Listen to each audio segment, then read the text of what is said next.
يا حمودي المتابعين حابين يسمعوا صوتك الحلو، ممكن تسمعنا كذا أغنية حلوة؟ استنى دقيقة بالله.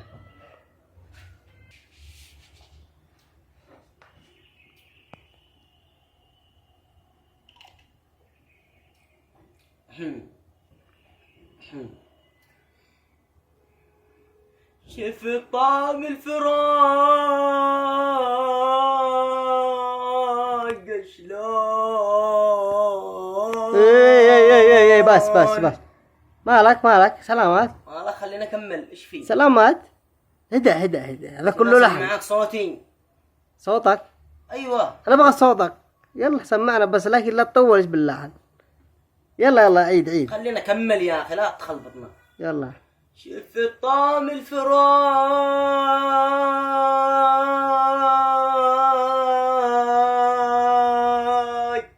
شلون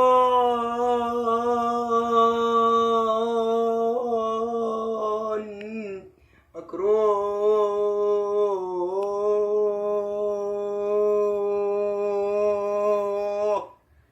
يا سلام عليك، يا سلام، ايش ده الصوت الرائع. تلمتنا شلون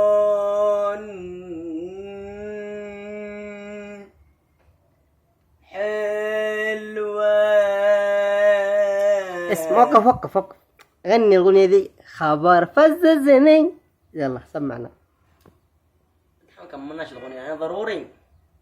يلا طيب سمعنا كده الأغنية دي، حابوها ولا؟ صوت الحقيقي ولا صوتك الحلو. والله أنا آسف صوتي حلو. أيوه صوت الحلو أنا آسف والله ما أقدر أنزله الآن. ليش طيب؟ ما فيك متفاعلين معايا بالفيديوهات الأولى. بيتفاعلوا إن شاء الله. لا والله العظيم خلي الفيديو ده ينزل أول حاجة تمام، والفيديو الثاني إن شاء الله بإذن لما أطلع أكسر له الدنيا لهم ولا ما تشوف. طيب خبر فزازني من النوم لما قالوا مسافر. يا أخي إيش فيك يا أخي؟ يا حمود انت تجيب متابعين ولا تشتري متابعين؟ أنا قد قلت لك صوت الحقيقي ما نش منزله بالفيديو ده أبدا. طيب ومتى بتنزل صوتك الحلو؟ خليهم يتفاعلوا معايا تمام، وأنا لو ما أسمعك صوتي وعد مني ذا الكلام. خلاص يا شباب تفاعلوا معاه. اوكي يستاهل. أنا صوت المليح وهم ما هم متفاعلين معي حتى سواء بالفيديو الثاني ولا معي مشتركين سواء. بيتفاعلوا ان شاء الله يا احلى متابعين، نحن راكين على الله ثم عليكم. خليهم يتفاعلوا بالفيديو ذا، وانا والله الفيديو الثاني لا اسبق لهم الصوت وبيكون الصوت احسن من عمرو ان شاء الله. وعد اكيد. يلا خلاص اشترك بالقناة وتفعيل الجرس ومشاركة الفيديو بسبب لا يوصل اكثر عدد ان شاء الله. سيدوا المشتركين لو سمحتوا دعمكم لنا، وان شاء الله باذن الله من السبب الجديد عن اللي جاي بيكسر الدنيا ان شاء الله. بس والله عد بالفيديوهات الاول الذي نزلت ما في تفاعل معانا، نشتي تفاعل معانا ضروري انكم توقفوا جنبنا ذي الفترة. حاب توصل كم متابع يا حمودي؟ 10,000 مش اكثر من كذا. بس قليل 10,000 قليل. طيب ما نش طماع الحمد لله راضي بما قسم لله فيه. يا شباب وصلوه للي يتمناه، وصلوه للي يتمناه ضروري. مخرج طبعا هذا حمودي المخرج الجديد اليمني ان شاء الله، حاب يدخل بعد السنة بتشوفه برمضان في التلفزيون ان شاء الله. والله بس دعمكم ليه ان شاء الله بيجي الجديد وبيجي احسن، والافلام والمسلسلات والكوميديات وكل شيء موجودة ان شاء الله اللي جاي احسن.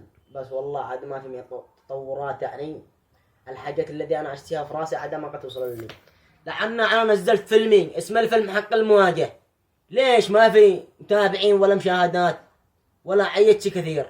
ما وصل الرقم الذي انا فيه في راسي ولا الرقم الذي انا اشتيه. ليه؟ ضروري والله العظيم تفاعلوا معي توقفوا معاي ذي الفترة كثير، انا محتاجكم. ضروري تشجعوا الانسان هذا ضروري. رجاء ثم الرجاء.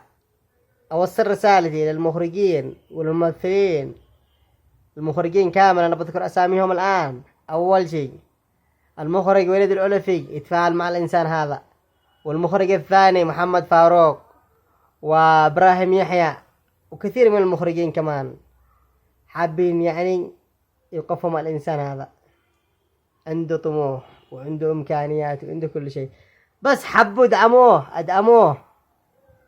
هو هذا الشاب اللي يستاهل الدعم، مش اللي شابعين تروح تدعموها والمشهورين يعني تروح تدعموا المشاهير. ليش؟